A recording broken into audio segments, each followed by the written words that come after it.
Imagine you meet a girl and say, hi, and she smiles at you. Just a smile, hi. You know, go to the supermarket, hi. She raises the eyebrow, you raise your eyebrow. The eye catches, you're done. Trust me. If that thing's not going to bring you down, I've seen boys can't sleep. I can't think. I'm just about that girl. So really, you're so caught on. Yeah, she looked at me, she smiled. I said, how do you know she was not smiling at someone behind you? No. She smiled at me. I'm in love. I said, you don't even know what love means. Yes, I do. I said, tell me, what does it mean? She said, when you have this butterfly in your stomach. I said, you are so immature when it comes to that. Sure, the butterflies are good. But even when the CIA calls you to interrogate you, you have butterflies. You know? Now you're in love with the CIA? No! It just means you're queasy. You're feeling queasy. You're feeling funny. Okay, so you're feeling funny. That doesn't mean you're in love. We have this false facade that if a girl talks to me, oh my God, I'm this prince, you know, the little frog, that this prince is going to kiss him, we're just going to live happily ever after. This Hollywood generates these stories for us that we think it is real. We don't realize that even that one hi, hello, here's my number, you're done. You might say, what do you mean I'm done? I have an opportunity here. Sure you do. Shaitan is filled with opportunities. Shaitan sends us so many postcards in the mail.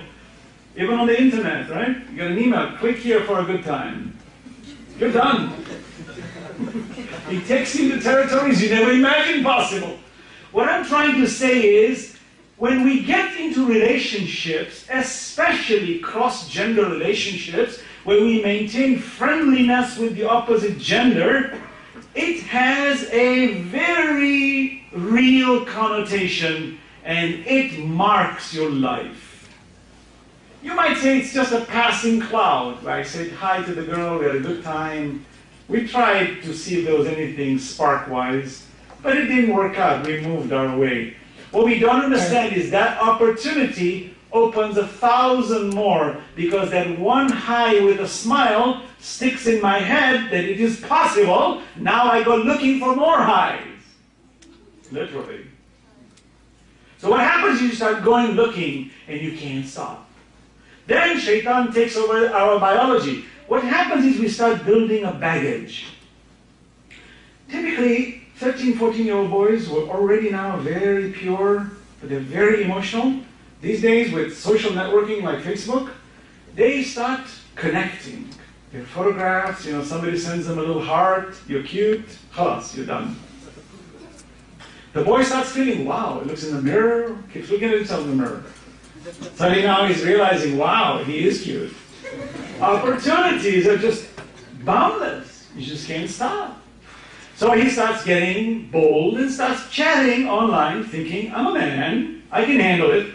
And he's chatting with somebody out there who claims that she really likes him. Before you know it, his fantasy is getting built, and he starts responding and revealing his heart.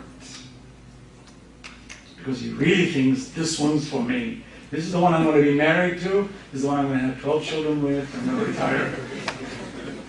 Poor guy. You know, we're all chuckling because we all know it never happens. But we all try it if we have that opportunity. I mean, most of us would do it because it's just the curiosity of the human being. We just can't stop it. It's just, I'm curious. We're just very curious people. What happens is when we get scarred with that leap of faith in giving our inner self to somebody, and we find that that person disconnects from us, it's a scar in our social transaction. It builds. It starts to stack up, like, you know, what we call collective sacking. You start getting angry. And before you know it, you start joining the bandwagon. Instead of now somebody disconnecting your desires, we start to disconnect their desires. Because we want to be ahead of the game now. We no longer want to be hurt. I'd rather hurt than be hurt.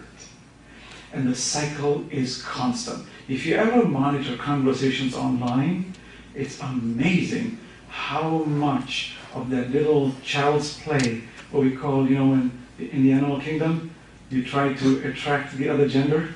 Humans are constantly doing this. Constant. What we forget is all these little transactions add up.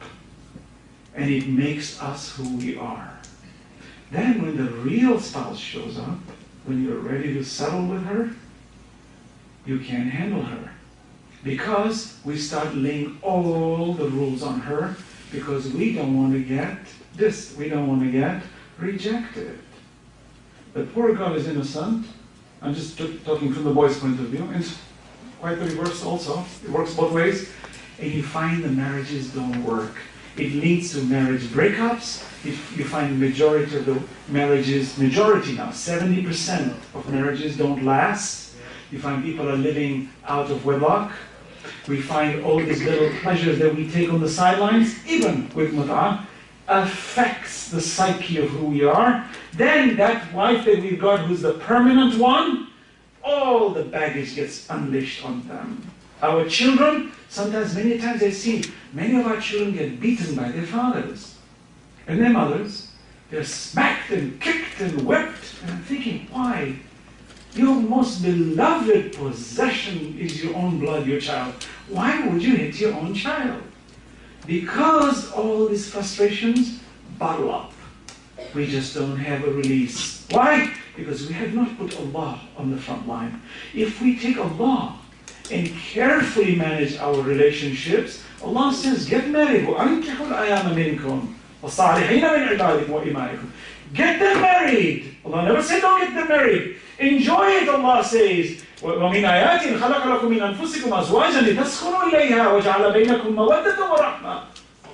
This is the rahmah of Allah that we make mates from among yourselves, that you have sukoon with each other, that you get married and have children. This is the rahmah of Allah. Allah says, but do it my way, not the Western way, not these anti-God ways that pretend to be expressing through freedom that you can do whatever you want, whenever you want, and you can dump whoever you want, however you want. Allah says that's not how it works. There's a sharia, even in divorce, that you have to go through due process. And when you get married, Allah must be between you. That when you look at that woman, see her as a gift from Allah subhanahu wa ta'ala. And when the woman looks at the man, say, this is my gift from Allah subhanahu wa ta'ala. Now the transaction changes.